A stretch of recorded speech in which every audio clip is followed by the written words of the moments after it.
So, ayan. Sleep na daw siya. Dito ka rin tutulog? Maipit ka ha? Okay na yan. Huwag mo na close. O, come here na. Let's sleep na. Ayan, puti ka slime. And I did it. Englishera ka ngayon na. Puto. You want to speak in English? Yeah. You don't like Tagalog? Yeah.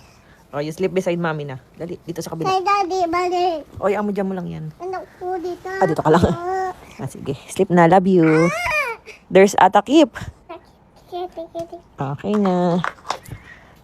I bought you new pang timpla ng dede. Look, baby, look. Look, ayun here.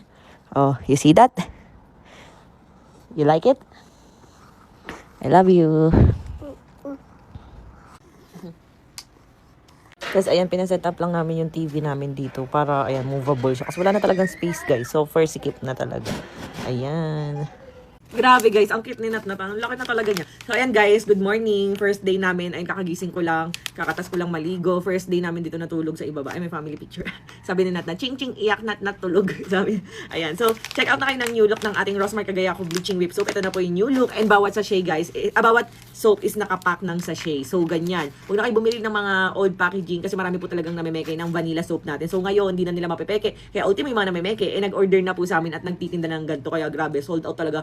First batch, second batch, and third batch, konti na lang po ang natitira. Kaya guys, i-check out nyo na to ha. Available na sa Orange Shop and TikTok Shop. I-search nyo lang, Rosmar Cagayaco Bleaching Whip Soap, Vanilla yon. Ayan, search nyo. Ganito dapat yung packaging na hanapin nyo sa mga seller. Guys, legit. Masasabi ko talaga na ang bilis yung puputi dito. Kikinis, goodbye pimples, dark spots, peklat. Imagine nyo, going 8 months pregnant with baby boy. So, yung Rosmar Cagayaco Soap lang yan. Tinted sunscreen lang sa face and milkshake lip tint by Rosmar.